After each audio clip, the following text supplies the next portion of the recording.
Como Deus pode restaurar sua família e curar conflitos que ninguém resolve. Há dores que o tempo não cura e conflitos que o diálogo não resolve.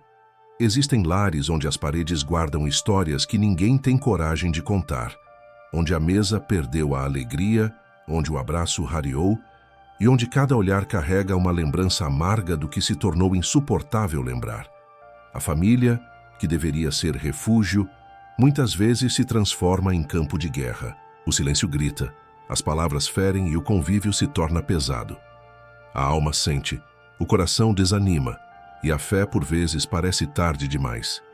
Você pode tentar resolver sozinho, pode insistir em conversas que acabam em briga, pode se calar para evitar mais dor, mas nada disso sustenta o que já se fragmentou por dentro.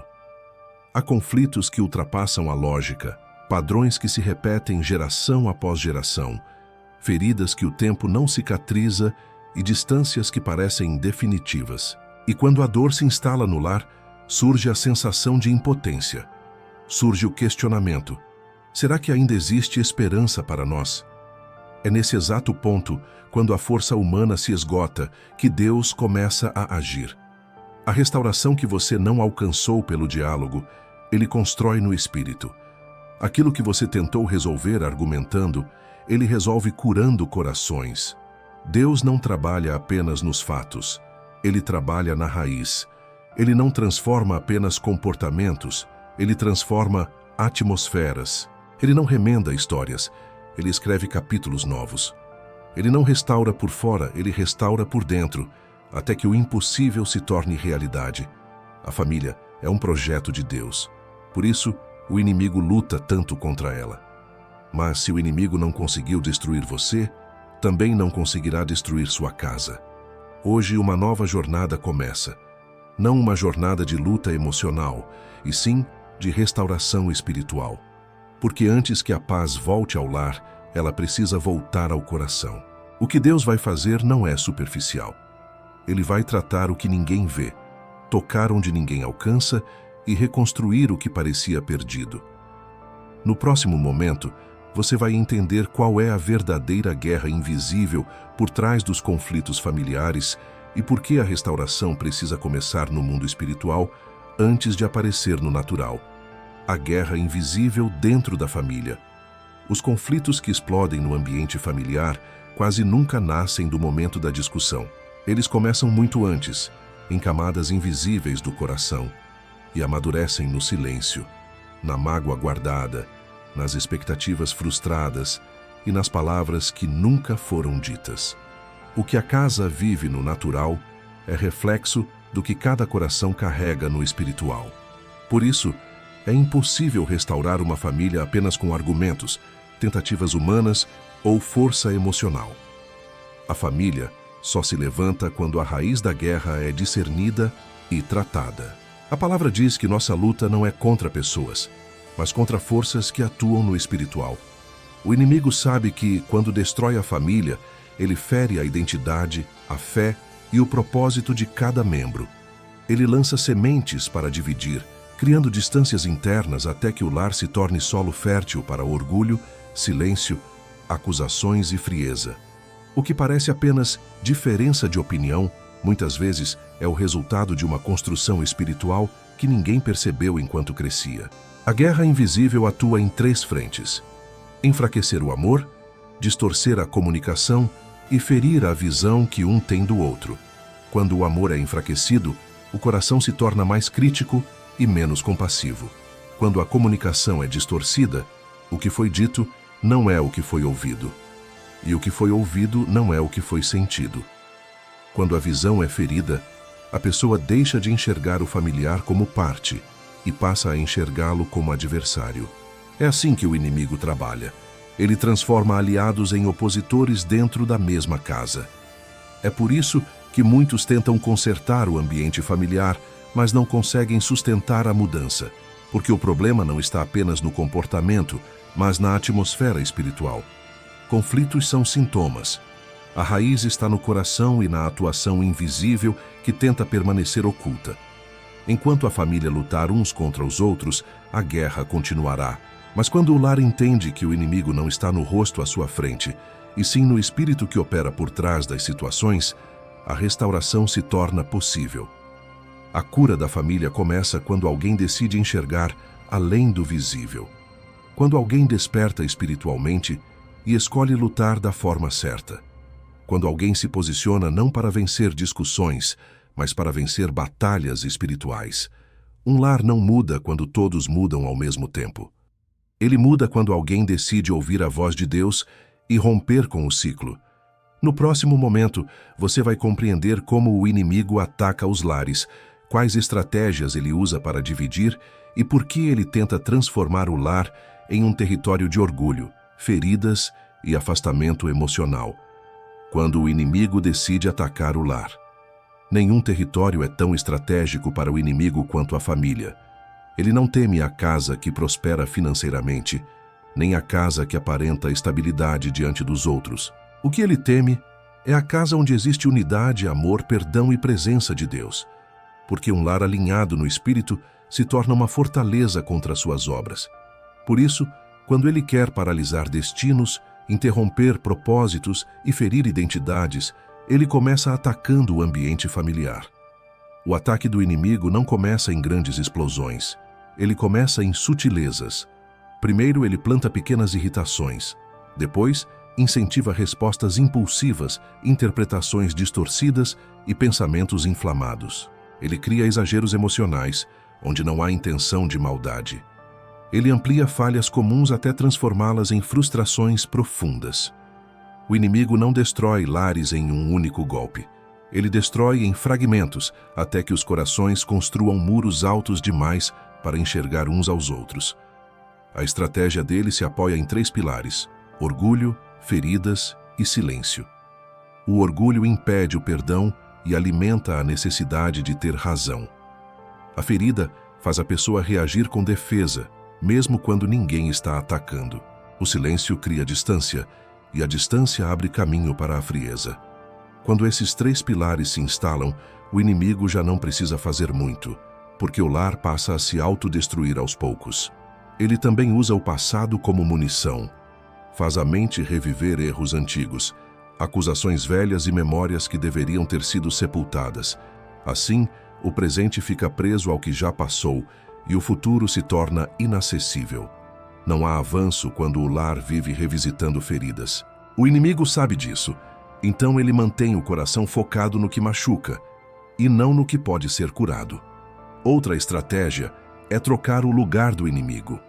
O verdadeiro adversário é espiritual, mas o inimigo faz o marido pensar que o problema é a esposa pensar que o problema é o marido, os filhos pensarem que o problema são os pais, e os pais acreditarem que o problema são os filhos. Quando a família luta entre si, o reino das trevas descansa. Ele vem se dividindo, porque a divisão enfraquece o propósito. Mas a verdade é que o inimigo só prospera onde não há vigilância espiritual. Quando um único membro do lar se desperta e decide romper esse ciclo, o ataque perde força. Uma família pode até estar ferida, mas se um deles se levantar em oração, perdão e posicionamento, o céu entra em movimento e o ambiente começa a mudar. No próximo momento, você vai compreender como muitos conflitos familiares se repetem em ciclos e padrões herdados, e por que certas guerras parecem voltar de geração em geração até que Deus intervenha para quebrá-las. Ciclos que se repetem. Quando a família herda feridas e padrões de geração em geração, muitos lares sofrem hoje por batalhas que começaram antes mesmo de você nascer. Existem padrões espirituais, emocionais e comportamentais que vão atravessando gerações como se fossem uma herança invisível. São famílias onde o divórcio se repete, onde a traição se repete, onde o abandono se repete, onde o vício se repete, onde o orgulho se repete, onde a falta de afeto se repete. O rosto muda, a época muda, os cenários mudam, mas o ciclo permanece o mesmo, como se houvesse uma marca emocional e espiritual passando de pai para filho. Esses ciclos não nascem do acaso. Eles são construídos por feridas que nunca foram tratadas, traumas que nunca foram curados, pecados que nunca foram confessados e dores que foram empurradas de geração em geração como parte da rotina familiar. Quando uma ferida não é curada, ela se torna cultura. O que uma geração tolera, a próxima reproduz. O que uma geração não trata, a próxima carrega. É assim que o ciclo se solidifica. O inimigo se aproveita dessas brechas antigas, porque ele sabe que uma família que carrega padrões do passado tem dificuldade de construir um futuro saudável. Ele planta a mentira de que sempre foi assim e sempre será assim. Ele normaliza aquilo que deveria ser quebrado, até que a família aceite a dor como se fosse destino. Mas a verdade é que o céu não trabalha com destino de destruição. Deus trabalha com propósito de restauração. A Bíblia está cheia de exemplos de famílias marcadas por ciclos, irmãos em guerra, ciúmes que se repetem, rachaduras entre pais e filhos, heranças de engano, cadeias emocionais e espirituais que se estendiam por décadas. E em todos esses casos, a restauração começou quando Deus entrou na história para quebrar o ciclo na raiz, levantando alguém como ponto de interrupção. É isso que Deus quer fazer hoje. Ele não quer apenas consolar você. Ele quer transformar você em divisor de águas da sua linhagem. Deus levanta pessoas que dizem, comigo isso termina. Pessoas que interrompem padrões e constroem um novo legado. Talvez você tenha crescido em um lar emocionalmente desorganizado, espiritualmente frio ou afetivamente distante. Mas isso não precisa continuar na sua família.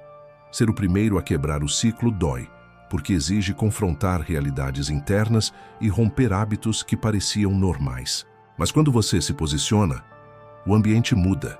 Quando você busca a Deus, a história muda. Quando você obedece à voz do Espírito, a linhagem muda. Deus não quer apenas restaurar o seu presente. Ele quer curar a sua geração. No próximo momento, você vai entender por que a restauração não começa tentando mudar todo mundo ao mesmo tempo, mas começa com um coração curado que se torna instrumento de Deus dentro do lar. Deus começa restaurando uma pessoa antes de restaurar toda a família. A maioria das pessoas que sofre pelo lar deseja que Deus mude todos ao mesmo tempo. Quer que o outro peça perdão, que o outro entenda, que o outro reconheça, que o outro mude de comportamento. Mas a restauração real não começa no coletivo. Ela começa no individual. Deus não transforma o ambiente antes de transformar o coração. Ele trabalha primeiro em uma vida para, através dela, alcançar todas as outras. A família é como uma corrente emocional e espiritual. Quando um elo se volta para Deus, toda a estrutura sente o impacto. Esse é o motivo pelo qual Deus escolhe uma pessoa para ser o ponto de virada. Ele levanta alguém para ser luz onde existe escuridão, maturidade onde existe descontrole, perdão onde existe ofensa, sensibilidade onde existe frieza, espiritualidade onde existe caos. Quando ele cura o interior de esse se torna instrumento de cura no ambiente. Muitas vezes você está orando para que Deus mude a casa, sem perceber que Deus está tentando primeiro mudar você. Não porque você seja o problema, mas porque você está disposto a ser o canal. Deus sempre começa pela vida que se coloca disponível. Aqueles que se quebrantam são os que Ele usa para quebrar cadeias. Os que se rendem são os que Ele usa para gerar restauração. Os que ouvem a voz do Espírito são os que Ele envia para pacificar o lar. É por isso que Deus trabalha no silêncio do seu quarto. Cura feridas antigas, confronta sentimentos escondidos, muda percepções e fortalece o espírito antes de enviar você para restaurar conversas, atitudes e vínculos. Ele te prepara no secreto, porque a guerra da família é espiritual. E só alguém curado consegue curar. Só alguém liberto consegue libertar. Só alguém pacificado consegue pacificar. A restauração não nasce da cobrança, nasce do exemplo. Quando Deus muda você, o ambiente não consegue permanecer igual. Sua reação muda, sua postura muda, seu olhar muda, suas palavras mudam. Sua presença passa a carregar paz em vez de tensão, firmeza em vez de grito, coerência em vez de impulso. E aos poucos, sem perceber, os outros começam a reagir diferente também, porque o clima espiritual mudou. É por isso que Deus insiste primeiro no seu coração. A família não será restaurada por quem insiste em ter razão, mas por quem insiste em ser instrumento. A restauração não virá pela força, mas pela postura. O lar será curado não quando alguém vence a discussão, mas quando alguém se permite ser tratado por Deus a ponto de se tornar ponte. No próximo momento, você vai entender como silenciar a voz da ferida e ouvir a voz de Deus, porque nenhuma família pode ser restaurada enquanto o coração continuar reagindo a partir da dor, silenciando a voz da ferida para ouvir a voz de Deus. A restauração familiar nunca acontece enquanto a pessoa continua ouvindo a própria dor acima de qualquer outra voz. A ferida fala, ela interpreta, distorce, reage e decide. Uma alma ferida ouve ataque onde há apenas correção. Escuta rejeição onde há apenas silêncio. Enxerga desprezo onde há apenas cansaço. A dor cria lentes. E enquanto a ferida ditar o tom, Deus até fala, mas o coração não consegue ouvir. Antes de restaurar a família, Deus precisa restaurar a escuta. Ele precisa fazer você discernir entre a voz da mágoa e a voz do Espírito. A voz da ferida reage. A voz de Deus responde. A voz da ferida acusa. A voz de Deus instrui. A voz da ferida lembra o que aconteceu. A voz de Deus revela o que ainda pode acontecer. A ferida mantém você preso ao passado. Deus quer conduzir você para o futuro. Uma pessoa que ouve pelo trauma vive em guerra. Uma pessoa que ouve pelo Espírito encontra direção. Em Marcos 4, Jesus acalma a tempestade de fora, mas antes acalmou a tempestade de dentro dos discípulos. A tormenta interior sempre fala mais alto que a exterior. É por isso que Deus insiste primeiro no silêncio da alma. Não um silêncio de fuga, mas um silêncio de rendição. Silenciar a ferida não é ignorar o que aconteceu. É impedir que o ocorrido continue governando quem você é e como você reage. Para silenciar a ferida, é necessário 3 atitudes espirituais. A primeira é reconhecer a dor sem fazer dela identidade. Você sentiu, mas não é o que sentiu. A segunda é permitir que Deus confronte o pensamento que nasce do trauma. Ele toca onde você não quer olhar, porque é impossível curar o que você se recusa a encarar. A terceira é substituir narrativas internas. Toda vez que o passado gritar, responda com a verdade de Deus e não com a memória da dor. A ferida se alimenta do que você repete. A cura se fortalece pelo que você decide crer. A alma só começa a ouvir Deus com clareza quando para de consultar a própria dor como conselheira. A ferida te leva ao impulso. Deus te leva ao propósito. A ferida quer vingança. Deus quer reconstrução. A ferida quer proteger o ego. Deus quer proteger a família. É preciso fazer uma escolha interna. Eu não vou mais ouvir a dor. Eu vou ouvir a Deus. Quando essa decisão é tomada, o coração começa a mudar de posição e a restauração ganha espaço para agir. A partir do momento em que a ferida perde a voz, o diálogo no lar muda, as reações mudam, as conversas mudam, o clima muda. Porque agora não é mais a mágoa que responde, é o Espírito que conduz. Deus não fala com pressa, Ele fala com clareza. E quando a alma aprende a ouvi-lo, o que parecia impossível se torna possível. No próximo momento, você vai entender por que o perdão é a arma mais poderosa para destravar a restauração da família e como perdoar sem negar o que aconteceu, mas curando o que ainda dói. O perdão que cura sem justificar a dor. Nenhuma família se reconstrói sem perdão. O perdão é a porta pela qual a restauração entra, e enquanto essa porta permanecer fechada, nada muda de verdade. Porém, o perdão é frequentemente mal compreendido. Muita gente acredita que perdoar é dizer que o erro não doeu. Não é. Perdoar não é concordar com o que aconteceu, não é esquecer automaticamente, não é absolver a culpa do outro e muito menos abrir mão da verdade. Perdoar é se libertar do peso emocional que a ferida gerou e entregar a causa nas mãos de Deus. O perdão não cura o passado, ele cura você no presente.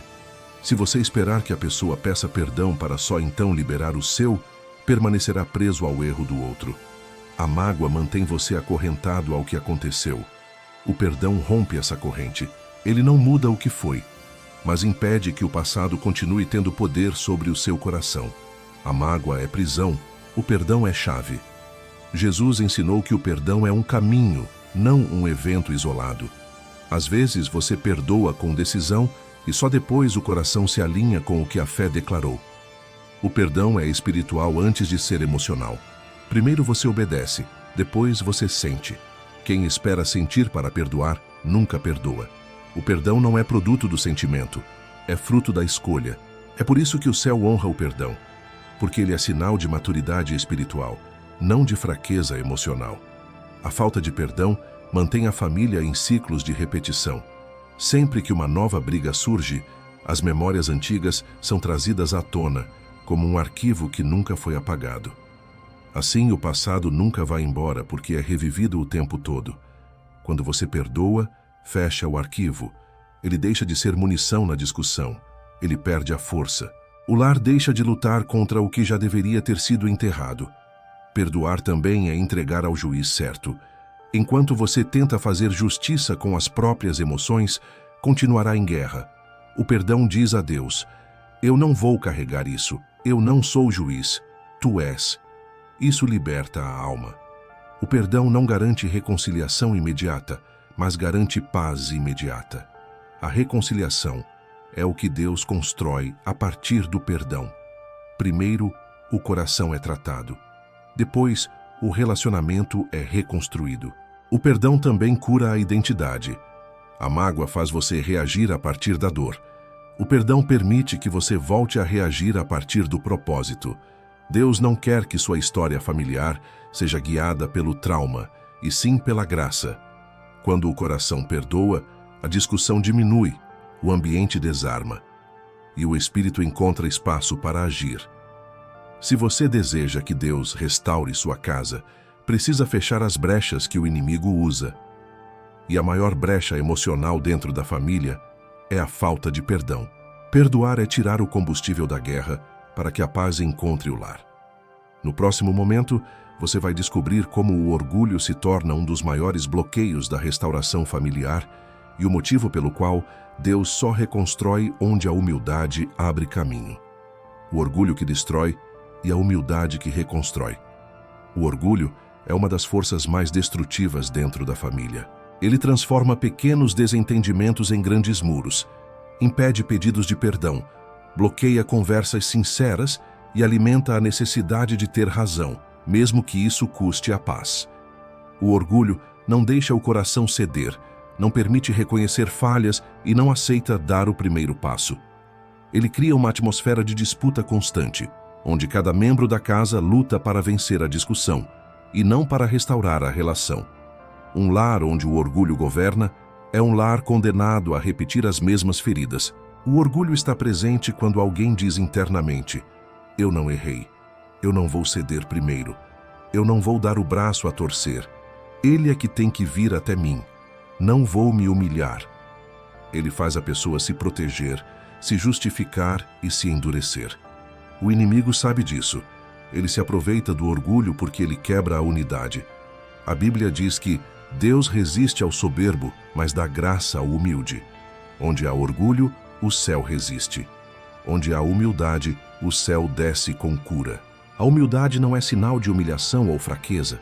Pelo contrário, ela exige força, maturidade e coragem. Humildade é a capacidade de ceder por amor e não por derrota. É colocar a paz acima do ego. É escolher o relacionamento acima do argumento. É admitir que vencer sozinho não é vitória. Humildade não nasce da emoção, nasce da decisão de ser ponte e não muro. Quando a humildade entra no lar, o clima muda, a tensão diminui e o Espírito Santo encontra espaço para agir. A restauração só começa quando alguém toma a decisão de descer um degrau. Em toda a história bíblica de reconciliação, Deus usou pessoas que se humilharam primeiro. José se fez pequeno para abraçar os irmãos que o traíram. Abigail se humilhou para salvar sua casa da destruição. O próprio Cristo se humilhou para restaurar a humanidade. A humildade sempre antecede a cura, porque ela quebra o ciclo do orgulho e desmonta a guerra emocional. Quando uma pessoa dentro do lar decide se posicionar com humildade, mesmo que seja a única, o ambiente espiritual começa a ser transformado. Respostas mudam, palavras mudam, posturas mudam. A humildade desarma o outro sem precisar vencer. Ela toca a consciência, não a ferida. Ela abre caminho para conversas que antes eram impossíveis. Ela acende uma nova chance onde o orgulho só produzia fim. A cura familiar nunca virá pelo endurecimento, mas pela rendição. O orgulho protege o ego e perde a família. A humildade protege a família e derrota o ego. A escolha é sempre interna antes de ser externa. Quando a humildade entra, o perdão flui, o diálogo volta e a restauração se torna possível. No próximo momento, você vai entender o que fazer quando já não existe diálogo e as conversas sempre terminam em dor. E como Deus pode falar primeiro ao coração, antes que a boca tente resolver o que sozinho não consegue. Quando é impossível conversar, deixando Deus falar primeiro. Existem momentos em que a comunicação dentro da família se torna tão desgastada que qualquer tentativa de conversa termina em conflito. Não importa o tom, a hora ou o assunto. Basta tentar falar e a atmosfera muda, a tensão sobe, o coração se fecha e a conversa se transforma em guerra. Quando isso acontece, muitas pessoas concluem que não adianta tentar e passam a viver em silêncio para evitar novas feridas. O problema é que o silêncio não cura. Ele apenas alimenta a distância. Quando o diálogo já não funciona, é porque os corações estão em posição de defesa e ninguém em estado defensivo consegue ouvir. O ouvido pode estar aberto, mas a alma está fechada. É por isso que Deus precisa falar antes. Ele não fala para um lado vencer o outro. Ele fala para preparar o terreno, quebrar resistências, acalmar o espírito e organizar aquilo que a emoção desorganizou. Deus fala onde a razão não alcança e onde o argumento não convence. Ele trabalha na raiz do sentimento, não no volume das palavras. Quando o diálogo está impossível, o primeiro passo não é falar com a pessoa, é falar com Deus sobre a pessoa. É apresentar o coração dela ao Espírito Santo e pedir: Senhor, prepara essa alma para o que precisa ser dito. Quebra o gelo que eu não consigo quebrar. Essa intercessão abre caminhos que a conversa sozinha nunca abriria. É assim que Deus restaura diálogos impossíveis. Ele fala no interior, na consciência, nas emoções, nos pensamentos. Ele lembra, ele confronta, ele inclina, ele amolece, ele direciona. Quando o Espírito toca onde a conversa não tocou, o coração muda de posição. E quando o coração muda, a comunicação volta a ter ponte e deixa de ter muro. O erro de muitas famílias é tentar resolver no grito o que só se resolve no secreto. É tentar mudar o outro pela insistência, quando a verdadeira mudança acontece pela intervenção divina. Se você colocar Deus na frente, a conversa terá outra atmosfera. Em vez de cobrança, haverá clareza. Em vez de defesa, haverá abertura. Em vez de explosão, haverá direção. Deus não precisa de muito para começar a falar. Ele só precisa que você pare de tentar vencer na força e comece a vencer na dependência. A conversa que começa no céu termina em paz. A conversa que começa na ferida termina em caos. Essa é a diferença entre diálogo guiado pela emoção e diálogo guiado pelo espírito. No próximo momento, você vai descobrir como orar estrategicamente pela família e por pessoas específicas do lar, acessando o tipo de intercessão que abre portas no espiritual e enfraquece a ação do inimigo dentro da casa. Orar estrategicamente, vencendo a batalha pelo lar no secreto. Nenhuma restauração familiar é completa se não passar pelo lugar do secreto. A oração é a arma mais poderosa que existe dentro de uma casa em conflito, porque ela atua onde o diálogo não alcança, onde o conselho não entra e onde a resistência humana se levanta. Há guerras que não se vencem falando, insistindo, explicando ou cobrando. Há guerras que só se vencem orando. A oração abre portas no espiritual, abafa a voz do inimigo e enfraquece fortalezas emocionais que pareciam inquebráveis. Orar estrategicamente não é fazer orações genéricas e mecânicas, mas orar com direção, discernimento e propósito. A oração estratégica começa pedindo ao Espírito Santo que revele a raiz do conflito. Muitas vezes, você ora pelo fruto, mas a raiz permanece viva. O Espírito mostra onde o perdão precisa entrar, onde o orgulho precisa cair, onde a cura precisa tocar e onde o vínculo precisa ser restaurado. Quando a oração acerta o ponto, o céu se move com precisão. Intercessão também muda você enquanto muda o outro. Quando você ora por alguém da família, o Espírito Santo alinha seu coração, protege suas emoções e te prepara para reagir de forma madura quando a restauração começar a acontecer. A oração estratégica também é proteção. Ela impede que o inimigo continue alimentando discórdia, fofoca, lembranças dolorosas, interpretações erradas e explosões emocionais dentro do lar. Você ora antes que o problema aconteça, não apenas depois que ele explodiu. Existem 3 níveis de intercessão familiar. O primeiro é orar pela paz da casa. Isso muda a atmosfera e cala o ambiente espiritual contrário. O segundo é orar pelo coração do familiar ferido ou resistente. Isso abre brechas para o Espírito tocar e quebrar barreiras internas. O terceiro é orar por você mesmo, pedindo sabedoria, domínio emocional, mansidão e discernimento. Uma família começa a mudar quando alguém ora antes de agir, ora antes de falar e ora antes de reagir. A oração estratégica também precisa ser constante. O céu se move em resposta à perseverança. Deus não quer orações longas, quer orações verdadeiras. Quer constância, não intensidade passageira. Uma família só permanece de pé quando alguém permanece de joelhos. A intercessão abre caminho para o perdão crescer, para a humildade florescer, para as conversas fluírem e para o Espírito Santo assumir o governo do lar.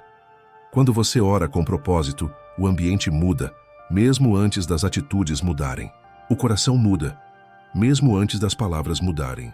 A oração abre a porta da restauração e mantém essa porta aberta até que a transformação se torne realidade no natural. No próximo momento, você vai entender quais são os comportamentos, hábitos e atitudes emocionais que destroem a paz do lar e precisam ser identificados e removidos para que a restauração não seja interrompida. Hábitos emocionais que sabotam a paz do lar. Reconstruir uma família exige mais do que oração, exige mudança de comportamento. A restauração pode começar no espiritual, mas ela só se estabelece quando os hábitos emocionais deixam de alimentar o conflito. Existem atitudes que parecem pequenas, mas enfraquecem o amor diariamente, desgastam o ambiente e destroem a paz dentro do lar. Às vezes a pessoa ora, mas não percebe que os próprios comportamentos estão anulando o resultado da oração. O primeiro hábito destrutivo é o silêncio punitivo. Quando alguém se cala não para refletir, mas para punir, controlar ou ferir, o relacionamento adoece. O silêncio vira arma, não cura. O segundo hábito é a explosão emocional. Responder na ira, elevar o tom de voz, interromper e reagir impulsivamente cria um clima constante de ameaça, onde qualquer conversa vira risco. O terceiro hábito é a ironia e o sarcasmo, que parecem leves, mas são veneno emocional. A ironia humilha, bloqueia diálogos e cria distância. O quarto hábito é a fuga. Evitar conversas necessárias, mudar de assunto, sair do ambiente e nunca finalizar o que precisa ser resolvido faz a ferida apodrecer em silêncio. O quinto hábito é trazer o passado para cada discussão. Isso impede que a família avance, porque tudo volta ao mesmo ponto, e a alma perde esperança de mudança. O sexto hábito é comparar.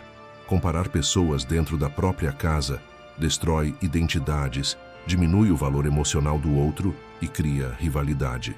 Esses hábitos não vêm do espírito, eles vêm da dor. Quem está ferido ataca, se fecha ou se defende.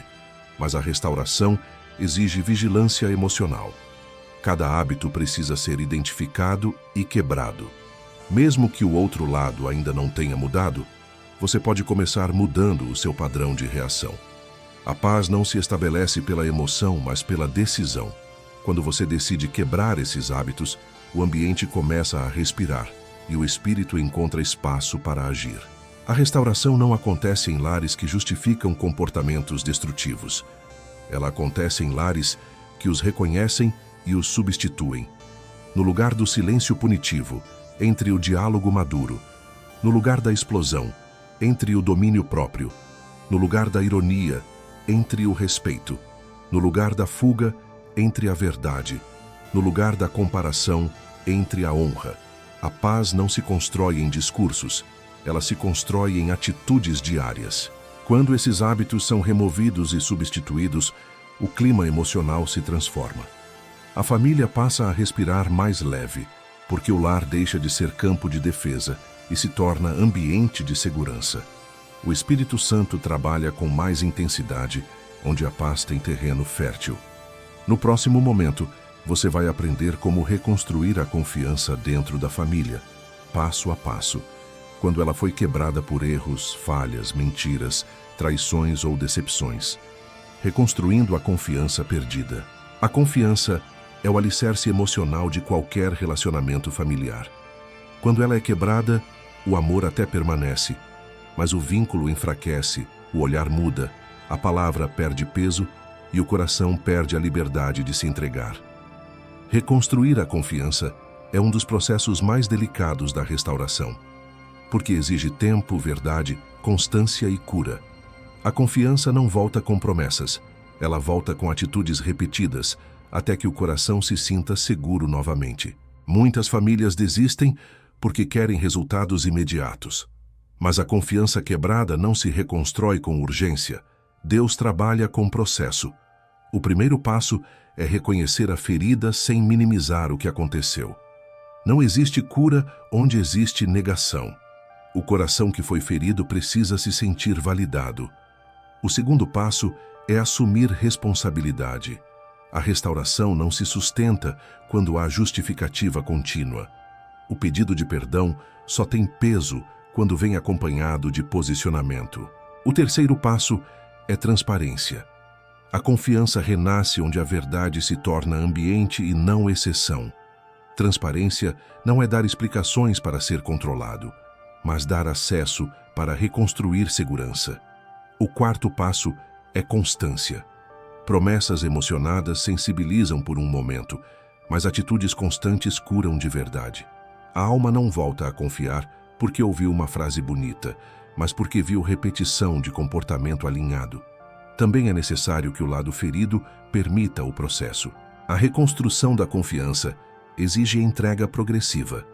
Não adianta cobrar mudança e, ao mesmo tempo, impedir qualquer aproximação emocional.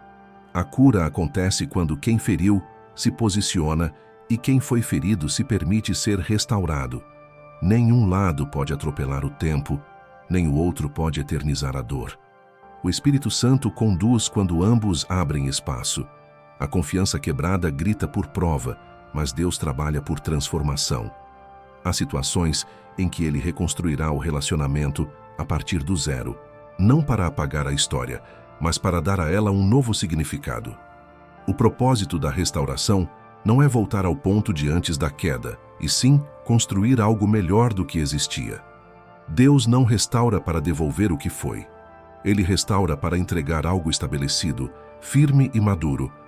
Quando a confiança é reconstruída com o Espírito como guia, ela volta mais forte do que era, porque agora ela não está apoiada em expectativa emocional, mas em aliança, verdade e propósito. O lar que recupera a confiança se torna mais protegido contra futuros ataques, porque aprende a vigiar, a dialogar e a se reconectar com maturidade. No próximo momento, você vai aprender por que a honra é o pilar que sustenta o relacionamento familiar e como restaurá-la devolve dignidade, valor e paz ao ambiente do lar. Quando a honra volta, a paz volta. A restauração emocional dentro de uma família nunca se estabelece plenamente sem a presença da honra. A honra é o ambiente onde o amor amadurece, o respeito floresce e a convivência encontra equilíbrio. Quando a honra desaparece, surgem as humilhações, as comparações, o desdém, a gritaria, a frieza e a indiferença. Mas quando a honra é restaurada, a paz encontra caminho para permanecer. A honra devolve dignidade ao relacionamento e fecha portas para o caos emocional. Honrar dentro da família significa reconhecer o valor do outro, mesmo quando existe falha, fraqueza ou diferença. Honrar não é concordar com tudo, nem aceitar injustiça. Honrar é escolher tratar o outro como Deus o trata, com respeito, firmeza amorosa, verdade e misericórdia. A honra não se guia pela emoção do momento, ela se guia pelo caráter. Ela permanece mesmo quando a paciência é testada. Existem 3 áreas da honra no lar. A primeira é a honra nas palavras. O tom, a escolha das frases, o momento de falar e a intenção por trás do que é dito. Uma palavra pode curar ou destruir. Uma frase pode abrir diálogo ou fechar o coração. Quando a honra governa a boca, a paz governa o ambiente. A segunda área é a honra nas atitudes. O jeito de olhar, de ouvir, de responder, de ajudar e de se fazer presente. A honra se prova mais no comportamento do que no discurso. A terceira área é a honra nos limites. Famílias adoecem quando tudo é permitido ou quando nada é conversado. Estabelecer limites com respeito é honrar o outro e honrar a casa. A honra também cura memórias. Quando alguém que feriu começa a agir com honra, o coração do outro começa a baixar as defesas.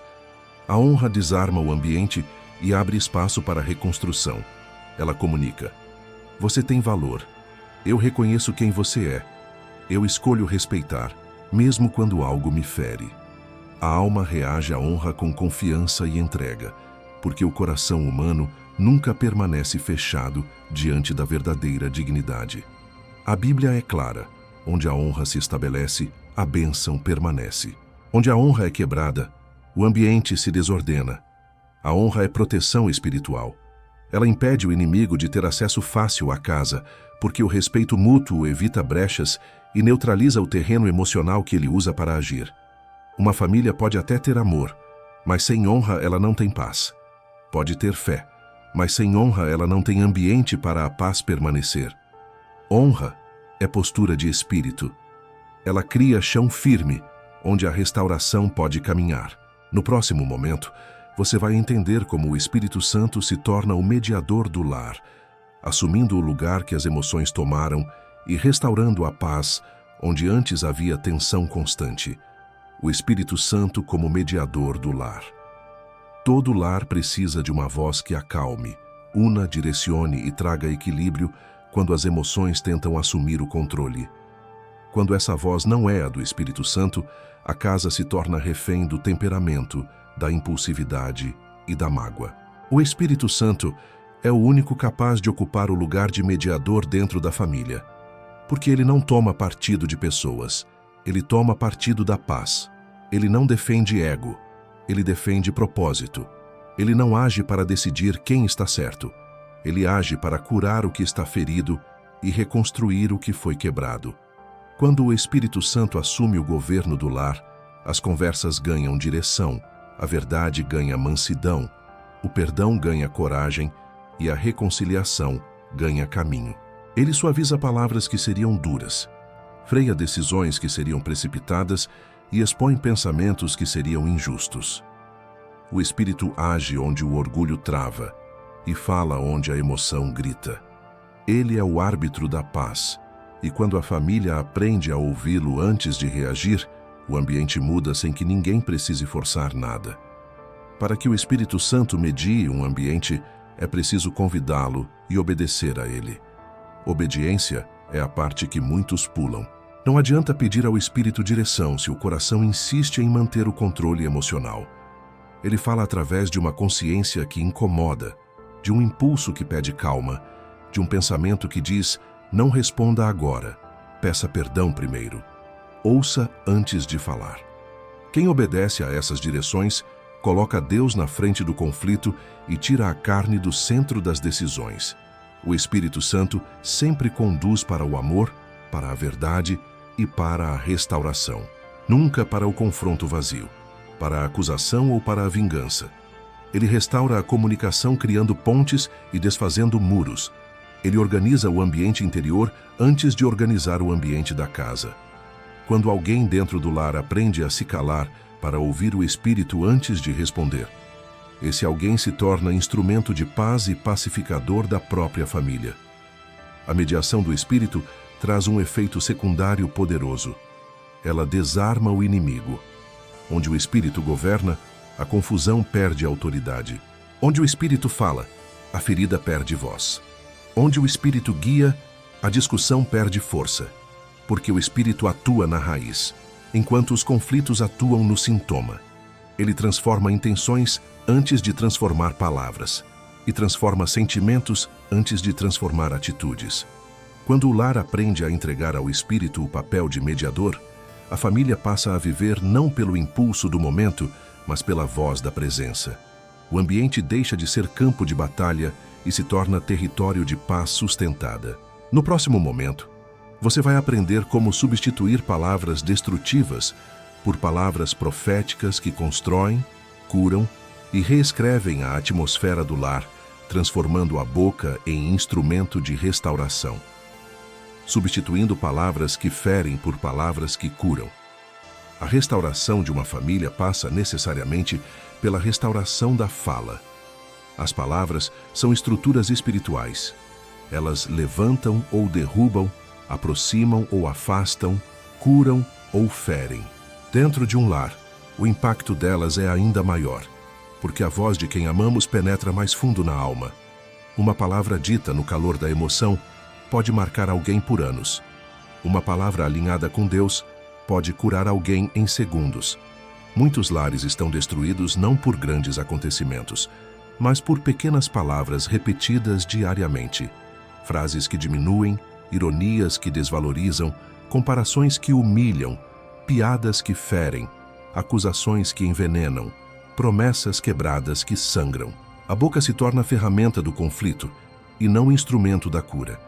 O coração até deseja paz, mas a boca sem controle distribui guerra. Para transformar o ambiente da casa, é necessário assumir responsabilidade pelo que se fala. A língua precisa ser convertida junto com o coração. A Bíblia diz que a vida e a morte estão no poder da língua. A restauração familiar exige que a morte saia da boca e que a vida entre no lugar. Não basta parar de ferir com palavras. É preciso começar a construir com elas. Palavras de honra, encorajamento, respeito e verdade são curativas. Elas devolvem valor a quem se sentiu diminuído, devolvem esperança a quem se sentiu incapaz, devolvem identidade a quem se sentiu perdido. Quando alguém dentro do lar começa a profetizar vida, mesmo em ambientes emocionalmente destruídos, o clima espiritual muda. O coração que ouve afeto se abre. O coração que só ouve crítica se fecha. Substituir palavras não é comportamento superficial, é obediência espiritual. É decidir que, a partir de agora, cada frase será escolhida com responsabilidade. É falar menos impulsivamente e mais intencionalmente. É perguntar antes de responder. Isso vai curar ou ferir? Vai construir ou derrubar? Vai aproximar ou afastar? Essa vigilância produz transformação. Também é necessário verbalizar aquilo que o silêncio já deveria ter resolvido. Palavras de perdão precisam ser ditas. Palavras de reconhecimento precisam ser ditas. Palavras de amor precisam ser ditas. Não basta sentir, é preciso declarar. O coração se molda pelo que escuta com frequência. Se uma família passa anos sem ouvir amor, ela esquece como se amar. Quando o amor volta à boca, ele volta à casa. Quando a palavra é alinhada ao espírito, o ambiente é curado. A voz deixa de ser arma e se torna ponte. O lar deixa de ser território de defesa e se torna território de construção. A casa que muda a fala muda a história. No próximo momento, você vai aprender como consolidar uma nova cultura familiar com Deus no centro, para que a paz não seja um momento, mas um estilo permanente dentro do seu lar. construindo uma nova cultura familiar com Deus no centro. Uma família não é restaurada apenas quando a guerra termina, mas quando uma nova cultura é estabelecida. Se a casa volta aos mesmos hábitos, aos mesmos comportamentos e às mesmas posturas, os antigos conflitos encontrarão espaço para retornar. A restauração verdadeira não é apenas o fim da dor, é o início de um novo padrão de convivência, de fala, de respeito, de amor e de espiritualidade. Para que isso seja permanente, Deus precisa deixar de ser uma visita no lar e se tornar o centro dele. Cultura familiar é aquilo que se repete, aquilo que se tolera e aquilo que se valoriza. Em muitos lares, a cultura estabelecida foi construída na dor. Gritos viraram linguagem, silêncio virou defesa, orgulho virou identidade e a frieza virou proteção. Mas Deus chama sua família para uma cultura superior, onde o ambiente é guiado pela paz, onde o amor é prática e não teoria, onde a honra é regra e não exceção, onde a presença do Espírito Santo é referência e não emergência. Construir essa nova cultura exige 3 posturas. A primeira é consistência espiritual. A família precisa ter um altar, mesmo que simples. Não precisa ser longo, mas precisa ser constante. Um momento breve de oração juntos, um versículo antes de dormir, uma atitude diária que lembre o lar de quem está no governo. O Espírito Santo precisa ser convidado diariamente, e não apenas nos dias de caos. A segunda postura é acordo emocional. Uma nova cultura exige combinar limites, formas de falar, maneiras de resolver conflitos e decisões sobre o que não terá mais espaço dentro de casa. Lares restaurados não evitam conversas difíceis, mas aprendem a tê-las com maturidade e respeito. A paz se torna um pacto, não um acaso. A terceira postura é perseverança no processo. Uma cultura só se estabelece quando é repetida, protegida e defendida. Haverá dias bons e dias difíceis. Haverá recaídas emocionais, dias de tensão, momentos de cansaço. Mas a diferença agora é que a família não volta mais ao padrão antigo, porque estabeleceu um novo nível. O lar que decide permanecer em Deus aprende a ajustar o rumo sem abandonar o propósito. Quando Deus ocupa o centro, o ambiente muda por completo. O lar deixa de viver reagindo às circunstâncias e passa a viver baseado em princípios. O amor deixa de ser sentimento e se torna decisão. O perdão deixa de ser exceção e se torna caminho. A paz deixa de ser visita e se torna moradora. A presença deixa de ser socorro e se torna fundamento. Esse é o destino da sua família. Não apenas sobreviver aos conflitos, mas amadurecer através deles. Não apenas ter momentos de paz, mas viver sob o governo da paz. Não apenas se reconstruir, mas permanecer restaurada. No próximo momento, vou selar essa jornada com o encerramento + oração final + declaração profética pela família, para fechar a mensagem com impacto espiritual, consagração e esperança estabelecida. Quando Deus escreve o último capítulo, toda a família passa por fases, tempestades, distâncias e recomeços. Mas quando Deus é convidado a assumir o lugar que sempre foi dele, a história muda. O que parecia fim se transforma em início. O que parecia irreparável encontra propósito. O que parecia perdido encontra caminho. A restauração não é um evento, é um processo diário de cura, entrega, perdão e reconstrução. Você caminhou por verdades profundas, reconheceu feridas, entendeu estratégias espirituais e descobriu que a mudança começa dentro, não fora. Agora é hora de selar essa jornada com fé e profetizar um novo tempo sobre o seu lar. A paz que Deus constrói não é frágil. O amor que Ele restaura não é provisório. A reconciliação que Ele promove não é superficial. Deus não remenda famílias. Ele reconstrói na base certa. Ele renova, fortalece, sara e estabelece. O que o inimigo tentou destruir, Deus vai usar como testemunho. O que o pecado quebrou, a graça vai restaurar. A casa que estava dividida viverá união. O coração que estava ferido viverá cura. A família que estava distante viverá reencontro. A promessa de Deus não muda porque Ele não muda. Agora coloque o coração diante do Senhor enquanto oramos, pela restauração e pela cura do lar. Senhor, eu te apresento esta família agora. Tu conheces cada história, cada dor, cada ferida, cada silêncio e cada tentativa frustrada. Tu sabes aquilo que ninguém vê e escutas o que ninguém ouviu. Neste momento, eu peço que a tua presença invada este lar com cura, reconciliação e paz verdadeira. Que todo orgulho caia, que toda mágoa perca força, que todo ciclo emocional destrutivo seja quebrado no poder do nome de Jesus. Espírito Santo, entra nos quartos, nas memórias, nas conversas e nos vínculos. Toca corações duros, cura feridas antigas, restaura a confiança, devolve diálogo e renova o amor. Que esta família seja guardada contra divisões, ataques, fofocas, acusações e toda a estratégia do inimigo. Levanta um novo tempo sobre este lar. Um tempo de honra, respeito, perdão, mudança e transformação.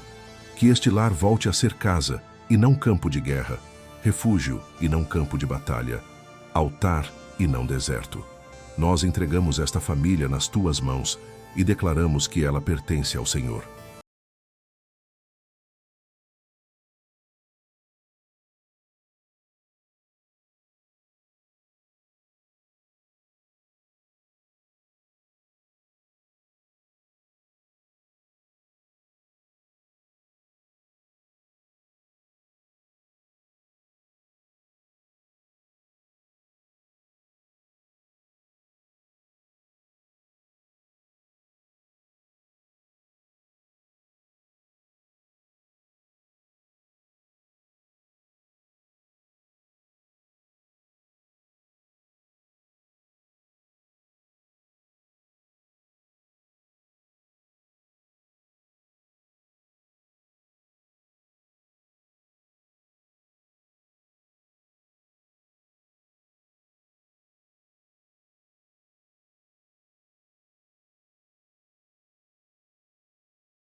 Em nome de Jesus. Amém.